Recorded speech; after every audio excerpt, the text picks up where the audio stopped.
Sa Ikaw Sana, hatid ng Sunsilk Frutamin Strong and Long.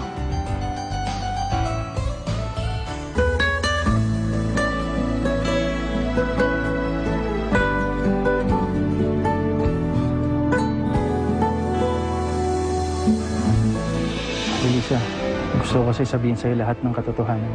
Si Sofia, siyang may pakana ng lahat. Niloko mo ako! Niloko mo ako! Lisa, tama na, Lisa. Babawiin ko kung ano yung sa akin. Sofia, lumabas ka dyan! Ano ba nangyayari dito? Naloko yung babaeng yan!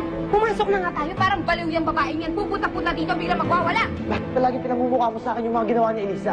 Because with the way you're acting now, parang hindi niya yung ginawa sa'yo. Elisa!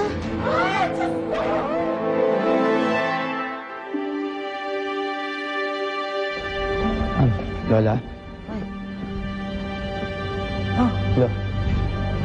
Michael, ba't ka pa nandito? Akala ko umalis na kayo. Hindi na po muna kami aalis. Hindi po muna kami pupunta sa ibang bansa. Pero bakit? Si Elisa po. Nagbalik na si Elisa. Alam mo ba, lalong hindi kami naniwala na may iba kang lalaki. Pati sa inyo nakarating yun? Oo. Wala yata hindi nakakaalam eh.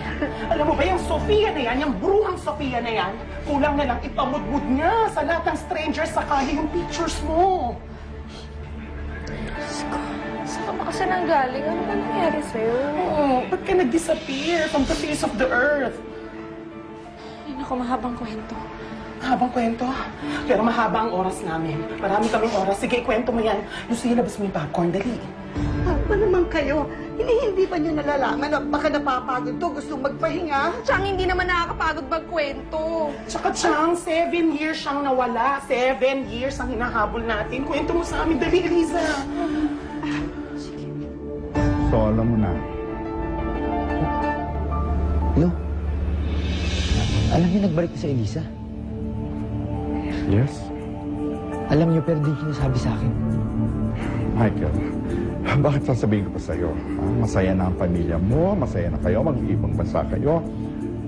Kung sasabihin ko ang pagbalik ni Elisa, maguguluhan lang kayo tulad ng nangyayari ngayon. Tignan mo. Eh, nasaan na ba si Elisa? Hindi ko po alam. Teka, nakausap mo na ba siya? Nakulong ka nga pala talaga, kaya hindi ka nakabalik agad.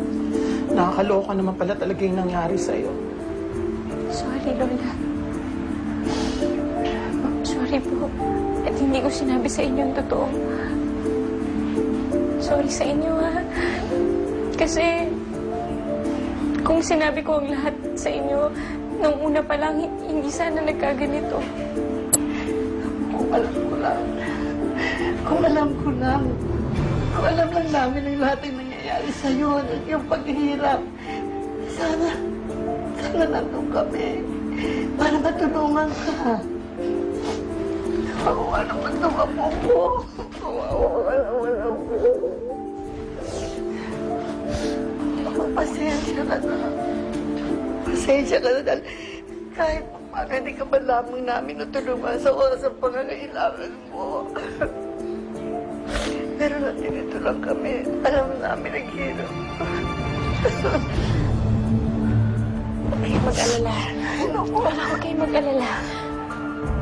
Ayos na ang lahat. Ang importante, kahit ano pang pinagdaanan ko, kahit ano pang nangyari, ang importante nandito na ako ngayon. Magkakasama na ulit tayo.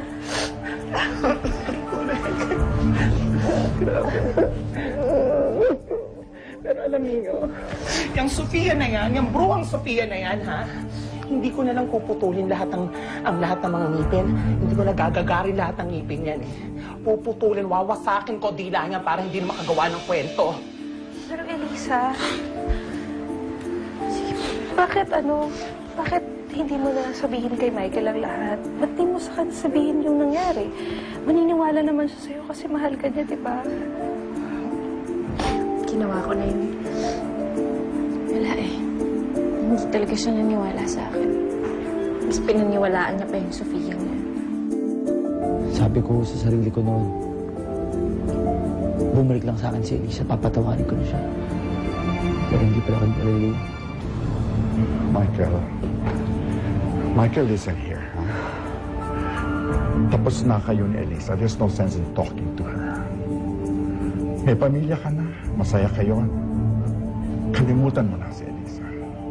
At huwag kang maniniwala sa mga kasinungalingan niya. Because remember, niloko ka niya noon. At hindi malayong lolokohin ka niya ulit ngayon. At huwag kang pumayag na sirain niya ang pamilya mo.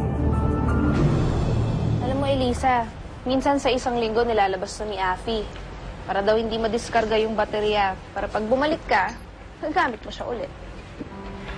Ako, dahil dito sa scooter na to, kaya kami nagkakilala ni Michael. Parang kailan lang, no? Parang kailan lang nagkakilala kaming dalawa.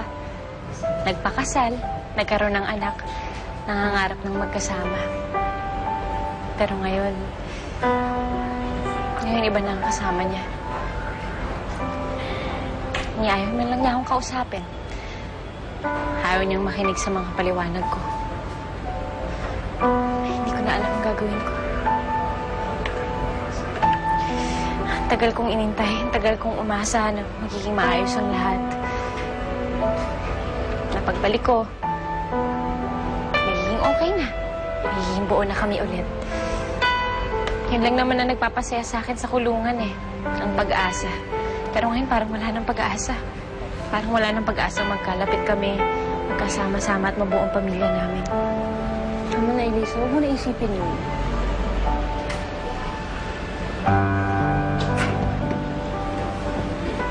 Gandang gabi. Luis, anong ginagawa niyo dito? Paupo muna kami. Oh, sige. Pasok. Pasok kayo, Dave.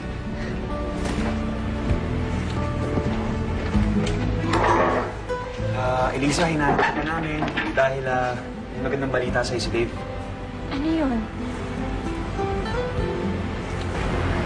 Pumapayag na ako, Elisa. Pumapayag na ako na sabihin kay Michael ang lahat.